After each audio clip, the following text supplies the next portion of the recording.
Welcome back to the channel everyone. So in today's video we will discuss about exceptions in Java.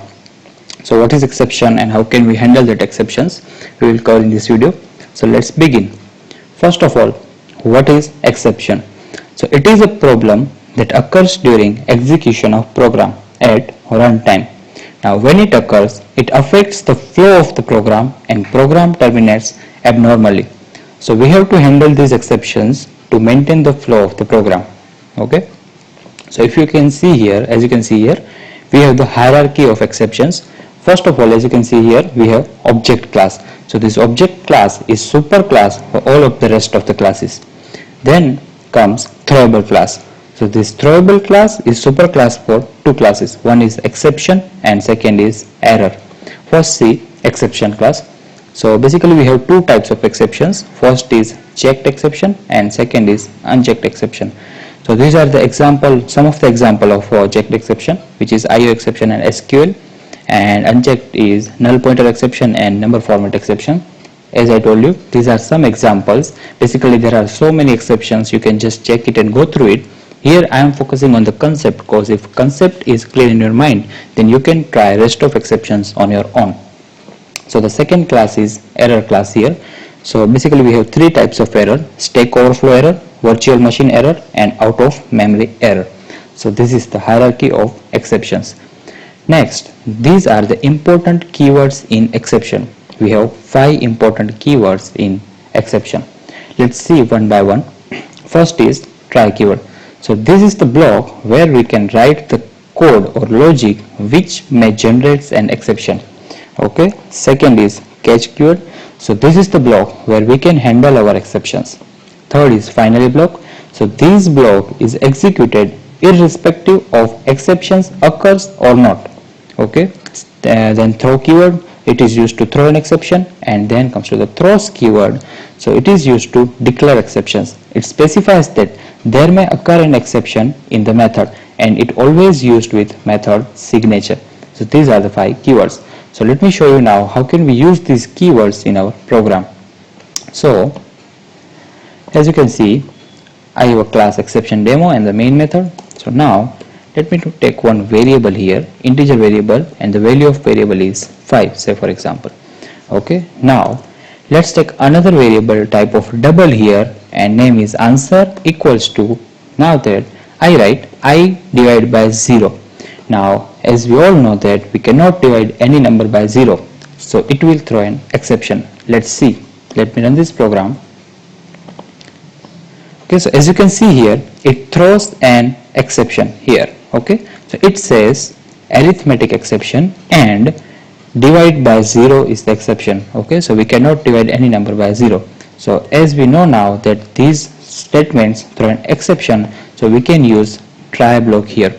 So let's use try block and put these statements inside the try block. Okay, and because this statement throws an exception, we have to handle the exception.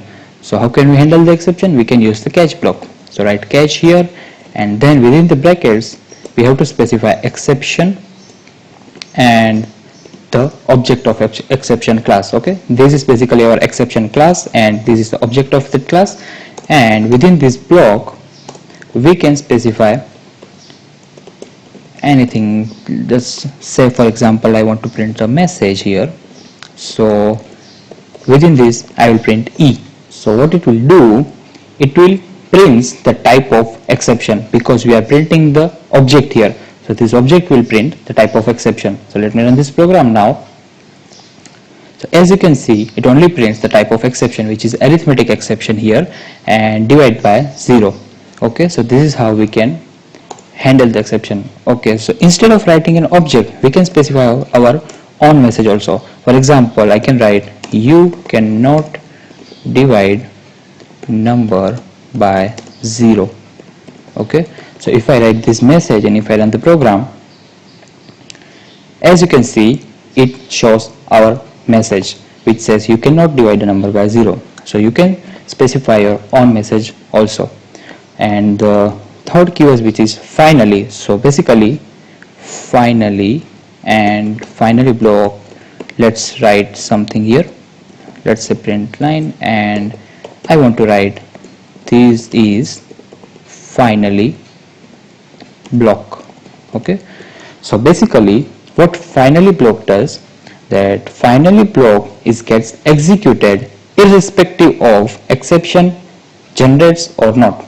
Okay, finally block will going to execute it definitely irrespective of exception occurs or not. So let's see how it works. So as you can see, first it throws an exception and then it executes the finally block which says this is finally block. Okay, so let me show you. In our case exception generates, right? But if I write here I divide by 2, so now we can divide a number by 2.